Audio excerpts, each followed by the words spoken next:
¿Alguien tiene el micrófono abierto? ¿Se lo puede cerrar?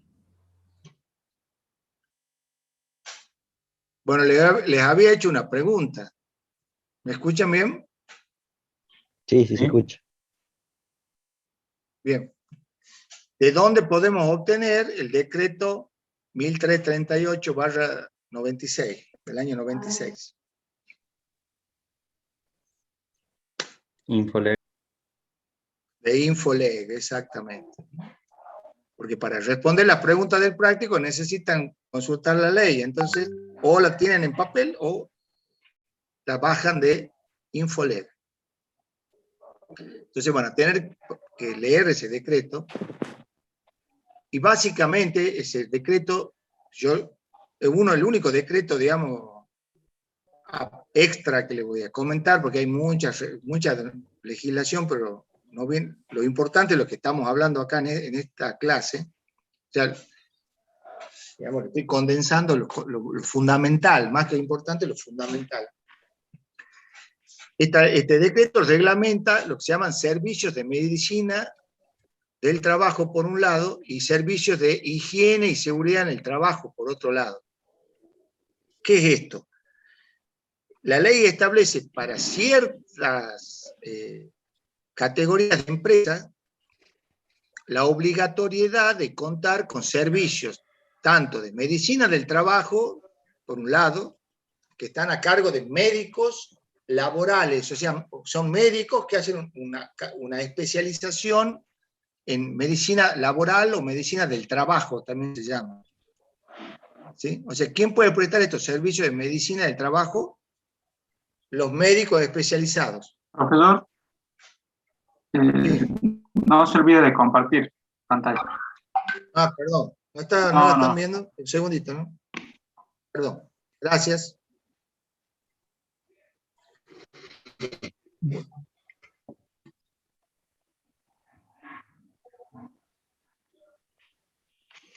Ya compartí.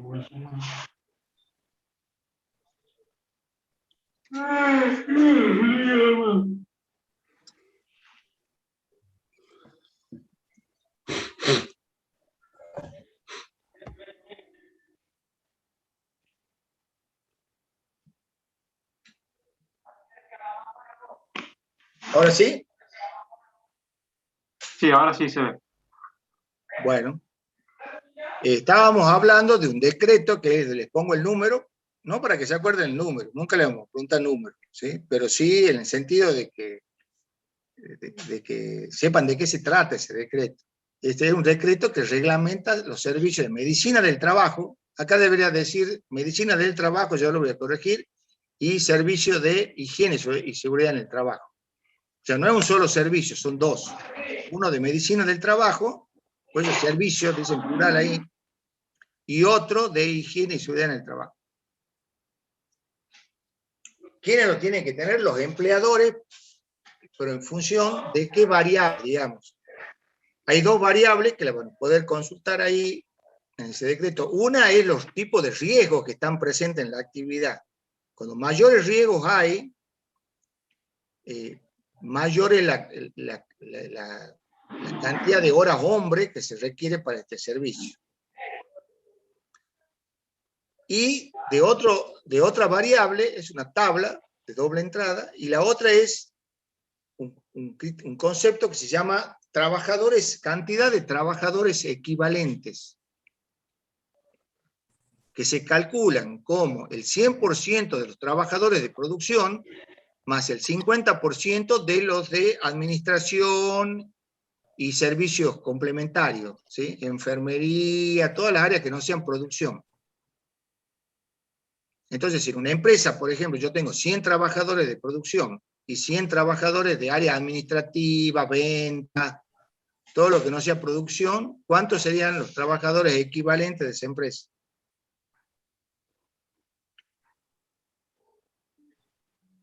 ¿Uno a uno? O sea, la cantidad de trabajadores equivalente es el número de trabajadores de producción más el 50% de los de las restantes áreas que no sean producción. Puede ser 150. venta. ¿Ah? 150. 150, porque tengo 100 de producción, son 100. Y tengo 100 que no son de producción, es la mitad, 50. Entonces, el número que yo tengo que ingresar es 150.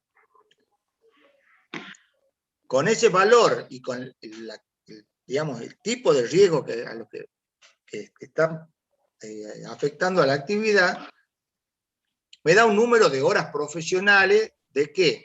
De los servicios de higiene y seguridad. Entonces, no dice, por ejemplo, cuántos responsables tiene que haber, pero si ya fijo un número de horas, ya tiene que haber un responsable. Así dice, tengo 8 horas semanales o mensuales, bueno, pues ya tiene que haber una persona que se haga cargo de esas 8 horas, 24 horas, 40 horas, las que surjan. ¿Y quiénes pueden prestar estos servicios? Los de medicina, los médicos con especialización en medicina laboral o del trabajo, únicamente. No cualquier médico. Médico con título necesita ese título de posgrado, esa especialización de posgrado. Y los servicios de higiene y seguridad tienen que estar a cargo, hay 3 posibilidades. Una, que lo menciona ahí en el decreto, son los licenciados en higiene y seguridad, que es una carrera de grado, como cualquier otra carrera de grado, ¿sí? Estudian 4 o 5 años y se reciben de licenciados en higiene y seguridad. La otra, personas que pueden estar a cargo de estos servicios son profesionales universitarios, como pueden ser ustedes, de cualquier rama, pero por lo general son del área técnica, para que con curso de especialización en higiene y seguridad. O sea, lo que son especialistas en higiene y seguridad, que es una carrera de posgrado, que por lo general para cursarla se le exige que provengan de ciertas áreas, o sea, no cualquiera título de grado habilita a hacer la especialización en higiene y seguridad en el trabajo. Generalmente se admiten ingenieros, tradicionalmente primero eran solamente ingenieros, y en los últimos años la ley también permite la incorporación de otras profesiones, como por ejemplo los arquitectos, como por ejemplo los licenciados en química, ¿sí? Y otras carreras así que vengan del área de las ciencias exactas, o sea, que tengan por lo menos conocimientos básicos de matemática, que tengan matemática y física en su ciclo básico. Entonces, ese es el otro perfil que puede prestar el servicio. O sea, decimos, licenciado en higiene y seguridad, 1. Los especialistas en higiene y seguridad es otro. Y el tercero es un título que son los ingenieros laborales, que yo soy ingeniero laboral, por ejemplo.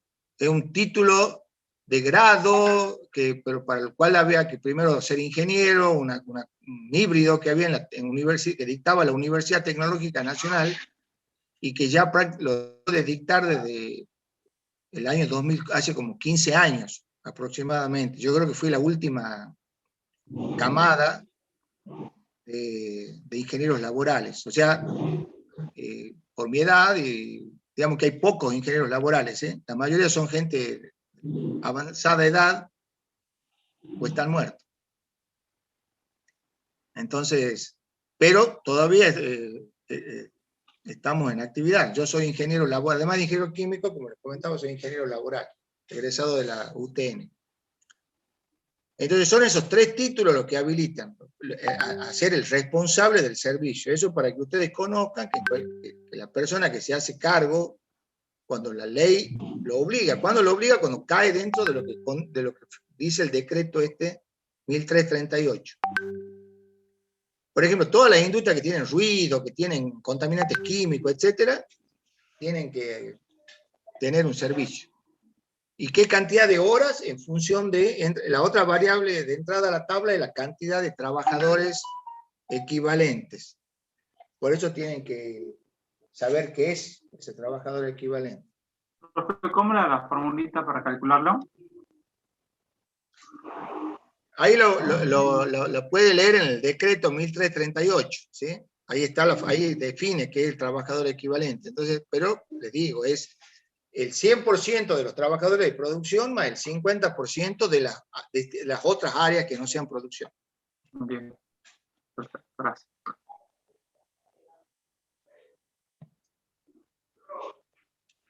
Lo que ustedes tienen que recordar que hay un decreto que reglamenta estos servicios. O sea, no cualquiera puede estar a cargo de estos servicios, ni de medicina, ni de higiene, ni siquiera un ingeniero industrial. Ustedes con el título de grado no pueden estar a cargo del servicio, ¿sí? Pero sí pueden controlar eso, porque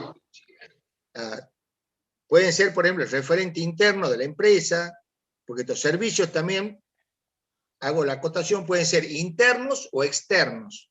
Eso también lo fija el decreto. Interno cuando hay una persona que se la contrata y es empleado de la empresa, que está exclusivamente adentro de la empresa para prestar el servicio de higiene y seguridad.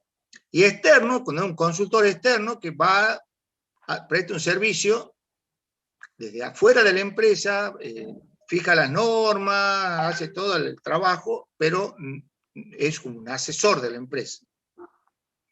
Por ejemplo, yo presto el servicio externo, porque yo no puedo emplearme en una empresa porque ya soy docente de la universidad. Pero puedo prestar servicio externo. Y eso se da generalmente en las pymes, en las empresas pequeñas, medianas, que por la cantidad de trabajadores que tienen, la cantidad de horas que tienen que tener asignadas, no amerita tener un servicio interno. Las que tienen servicio interno son las empresas con muchos empleados, las empresas grandes que tienen muchos empleados en la plantilla, a ellas les conviene tener un servicio ad hoc, o sea, al efecto, para eso. Entonces, los conceptos son que hay servicios de higiene, hasta ahora es que hay servicios de medicina, servicios de higiene y seguridad en el trabajo, que lo pueden prestar los profesionales que yo les he mencionado hace unos minutos. ¿Quiénes son los que pueden prestar estos servicios? Creo que en el práctico está esa pregunta también. Porque eso también tienen que saber ustedes. Y otro detalle con respecto a esto, antes de pasar ya al último tema, es, ustedes habrán escuchado también que están los técnicos en higiene y seguridad laboral. ¿Alguno de ustedes ha escuchado eso? Esa profesión. ¿Ha escuchado nombrar? Sí. ¿Conoce a alguien? ¿Es la carrera que está en la tecnológica? Claro, es una carrera de técnico, es una carrera terciaria que la dictaba la UNSTA y hace unos años ya la dicta la tecnología. Creo que la UNSTA la cerró en Tucumán, no sé si la sigue dictando la UNSTA, pero sí la dicta la UTN. Esa es una tecnicatura, es una carrera terciaria, ¿sí? Y después está la licenciatura, que es ya una carrera universitaria, que son los que sí pueden prestar el servicio, en igualdad de condiciones con las otras dos profesiones que yo les he comentado, los especialistas en higiene y seguridad y los ingenieros laborales. Ahora, ¿cuál es la función del técnico? El técnico es un colaborador del responsable del servicio, de cualquiera de estas profesiones. Siempre tiene que haber un profesional a cargo, y después la ley establece, bajo distintas circunstancias, que tiene que haber técnicos. Por ejemplo, cada 100 trabajadores tiene que haber un técnico. Por ejemplo, si una empresa tiene hasta 100, digamos, no necesita tener un técnico. Porque si tiene 101 ya tiene que tener un técnico, y así. Si tiene 200 ya tiene que tener 2, etc. Eso lo pueden consultar en la ley. Y también, por ejemplo, un área donde se lo ocupan mucho a los técnicos es en la industria de la construcción, que acá no la vamos a ver. Porque ahí la ley, por ejemplo, una empresa puede tener 10 obras y un responsable del servicio de higiene y seguridad, un solo ingeniero laboral o un solo licenciado, un solo especialista en higiene y seguridad. Pero en cada obra tiene que tener un técnico afectado. ¿Me entienden? Entonces, si una empresa constructora, por ejemplo, que está haciendo 10 obras, puede tener de acuerdo a la cantidad de empleados que tenga, porque si vamos a la tabla, por ahí se dice, por ejemplo, que tiene que tener más de 40, ¿cuántas horas podría trabajar full time una persona prestando el servicio? ¿Qué cantidad de horas me dirían ustedes? Semanales. 40. 40, porque si la misma ley establece que el límite, que el valor razonable de trabajo son 40. Entonces, si yo tengo más de 40 horas que asignar, ya no puedo tener un solo ingeniero laboral, o licenciado, o especialista, tengo que tener 2. Pero eso es raro, pues cuando ustedes vean los números, tienen que tener muchísimos empleados para que ya correspondan 2. Uno se pone a jugar con la tabla, pero digamos que tiene que haber un responsable que tiene que ser especialista, licenciado en higiene o ingeniero laboral, y tanto técnico como la ley lo exige. Que están bajo la supervisión, por supuesto, del responsable principal. Por eso les menciono este decreto, porque para la gestión es importante conocerlo. Porque dice quién puede prestar el servicio, cuántas personas tienen que ser, qué título tienen que tener, o sea, ¿entienden? Les da pautas importantes que hay que conocerlas. En general, cuando ustedes encargan un trabajo, estén en una empresa, por ejemplo, siempre traten de trabajar con profesionales que estén matriculados en su respectiva jurisdicción, si en Tucumán, en colegios profesionales que les corresponden en Tucumán, etcétera, porque esa es la garantía de que el profesional realmente es profesional, ¿me entienden? Generalmente no se le pide tráigame copia presente la copia del diploma, sino yo solicito, por ejemplo, cuando quiero contratar un ingeniero eléctrico para que me haga una medición de puesta a tierra, pero yo tengo que estar seguro que es ingeniero eléctrico. Entonces, ¿qué le voy a pedir? No le voy a pedir el currículum, no le voy a pedir tráigame una fotocopia del diploma. Se le pide que traiga la constancia de la matrícula del consejo profesional que le corresponde. Porque el consejo para matricular pide toda la documentación, los diplomas, etcétera, ¿entienden? Entonces, es un dato que yo les paso, digamos, un concepto. ¿Cómo me aseguro que una persona es lo que dice ser y está autorizada a ejercer en esa jurisdicción, en Tucumán, en Salta? Yo, por ejemplo, no estoy matriculado en Salta, entonces hay cosas que no puedo hacer en Salta, porque tendría que matricular primero. Entonces, a pesar de que tengo el título y que soy ingeniero laboral, pero no estoy matriculado en la provincia de Salta.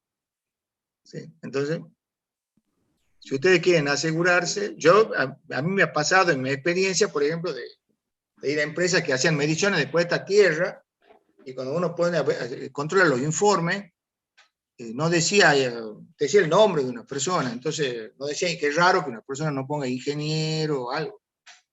Entonces, averiguando, no era ingeniero. Él sabía hacerlo, pero entonces tal vez lo hacía muy bien, pero el documento ese no tiene validez legal. Hay que ser muy cuidadosos con esas cosas, digamos. ¿Por qué les digo esto? Porque mucho digamos, de cumplimiento, cuando las empresas se comienzan a preocupar, cuando tienen problemas, cuando hay accidentes, problemas que derivan en juicios laborales, ¿sí? O sea, actúan en forma no proactiva, sino reactiva. O sea, se empiezan a preocupar del tema cuando ya ha pasado algo. Y tienen un incidente, tienen una denuncia, y le empiezan a pedir cosas que no las tienen, por supuesto, porque nunca la han considerado, ¿sí?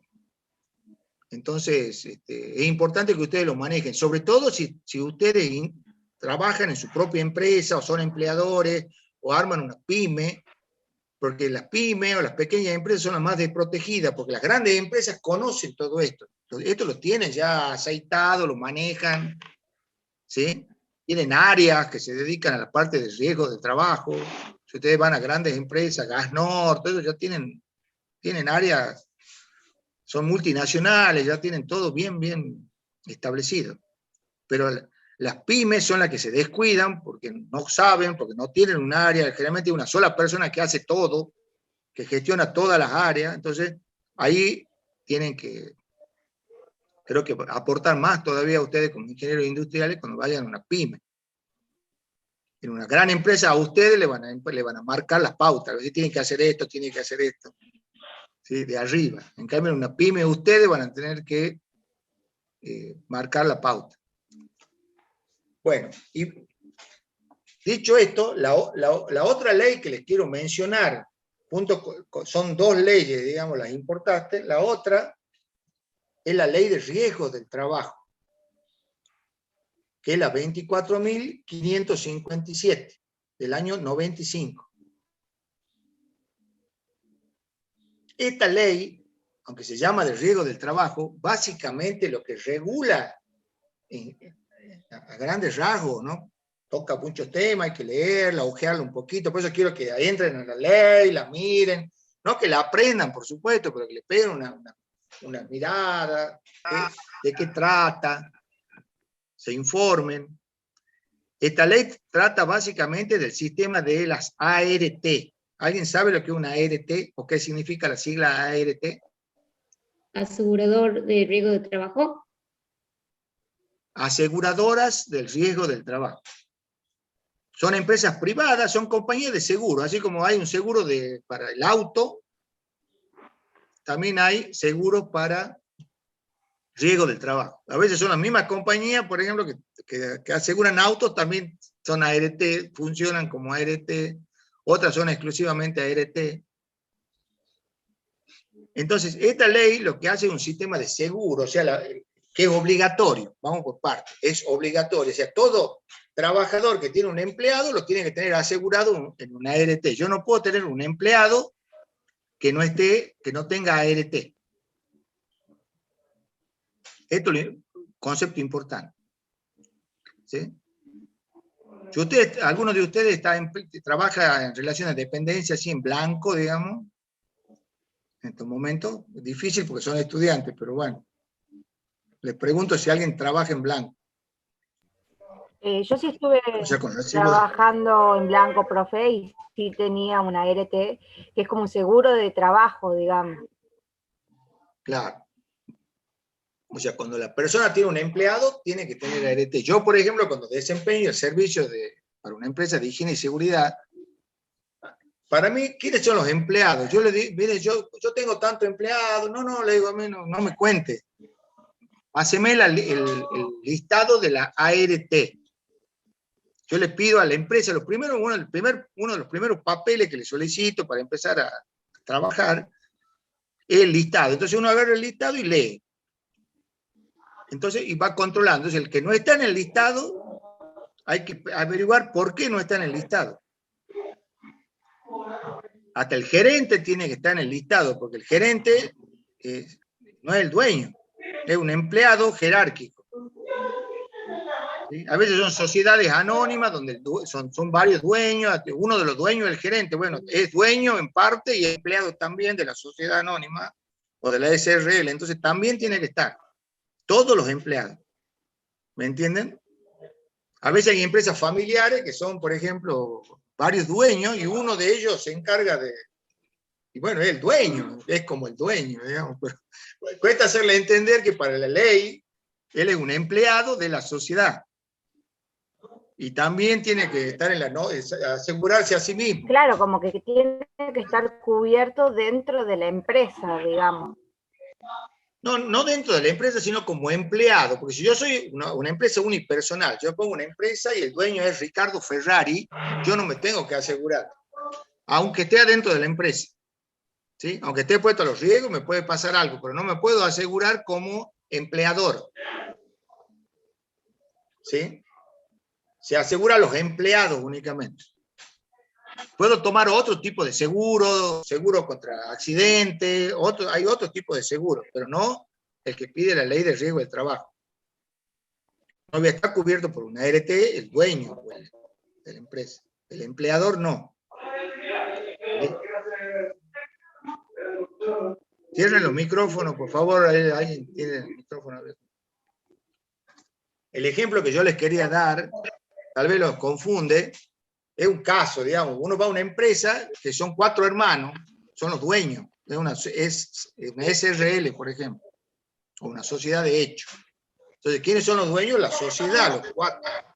Y una de las personas trabaja en la empresa y es el que dirige y trabaja y está ahí, es uno de los dueños, digamos, entre comillas. Pero a los fines, digamos, si es gerente, está contratado por la sociedad para que desempeñe esa función, es un empleado, tiene que tener ART. ¿Sí? Es uno de los, si es gerente, los gerentes son empleados, a eso es lo que quiero llegar. ¿Sí? A veces cuesta hacerles entender que tienen que tener ART y que tienen que hacer todo, cumplir con todas las normas que tienen que hacer cumplir a los empleados. Tienen que hacer, por ejemplo, las capacitaciones sobre prevención de riesgo, las tienen que hacer los empleados, y es un empleado. Entonces, a veces cuesta hacerle entender que el personal jerárquico, el contador de la empresa, el gerente, el subgerente, también tienen que hacer lo mismo que el resto. Entonces, eso se da en las pymes, digamos, en las empresas medianas.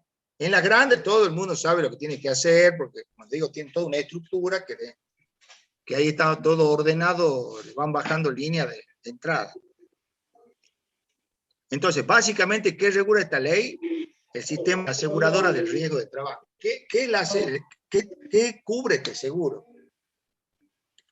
Cubre algunos aspectos, digamos, por ejemplo, si la persona se accidenta, el seguro le paga el tratamiento médico o la rehabilitación, o después de una cierta cantidad de días le paga, hasta que se rehabilita, le paga el salario.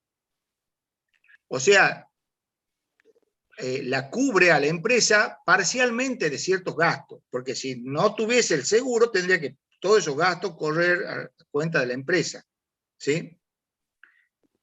Pero, como van a ver después, cuando vean la pirámide de accidentes, cuando en otras clases que van a tener con la ingeniería SAES, el solo hecho que haya accidentes, hay costos ocultos de los accidentes.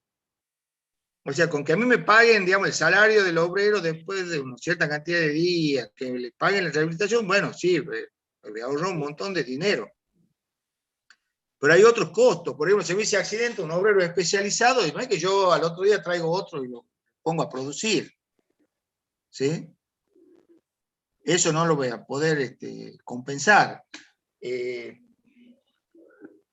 Si hay un accidente grave, genera un problema, digamos, una desmoralización en la empresa.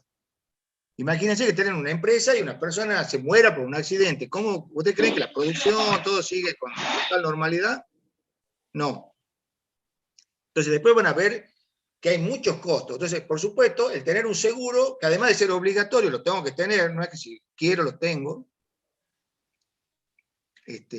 me va a cubrir. Es como el seguro del auto. Ustedes tienen el auto, algunos tendrán auto, sus padres tendrán auto, y saben que es obligatorio tener un seguro.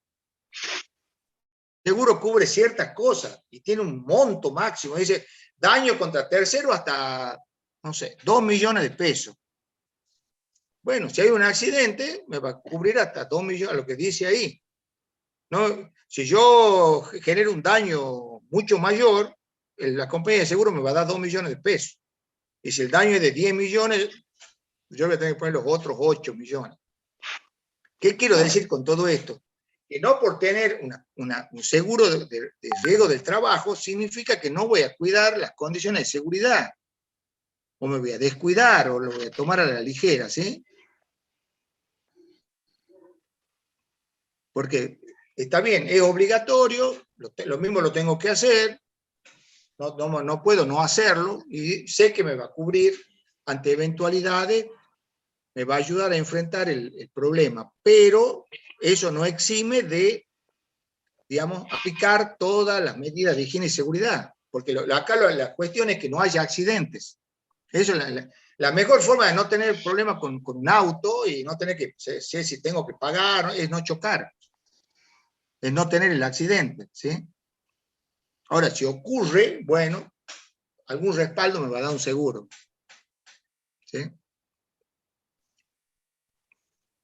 Pero el concepto que yo le quiero dejar es que es obligatorio, el empleado tiene que tener su cobertura de ART.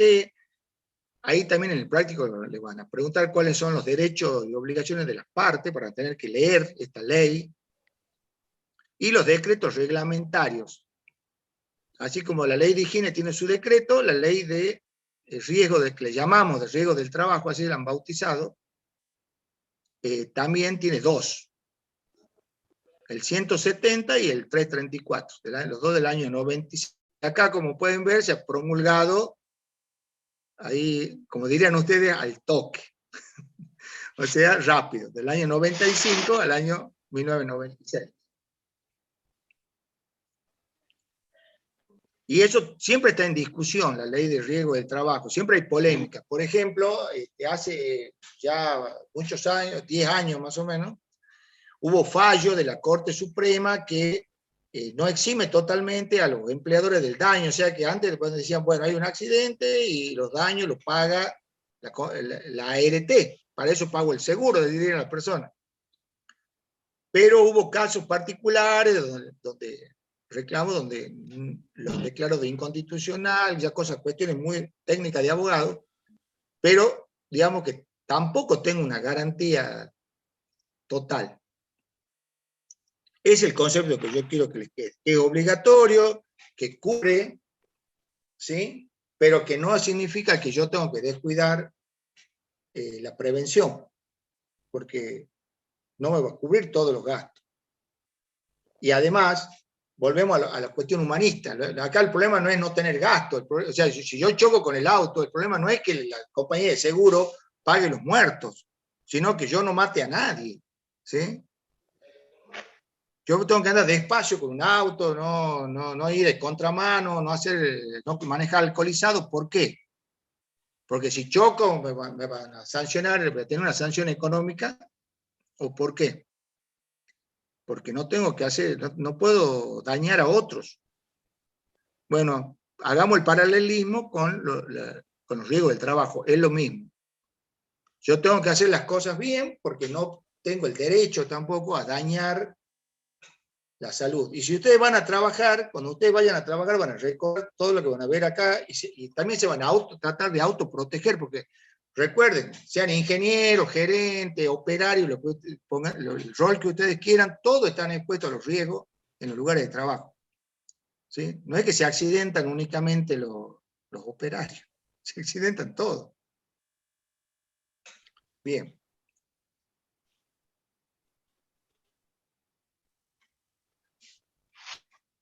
Bueno, con esto, digamos, esto sería lo básico. Ya a las 10:30 van a continuar con la clase siguiente a cargo de la ingeniera Silvia Sáez. Y bueno, hasta acá, digamos, es lo básico. Cuando hagan el práctico, ahí van a terminar de incorporar los conceptos. Lo que yo quiero es que ustedes abran la ley, la lean y traten de responder las preguntas, ¿sí?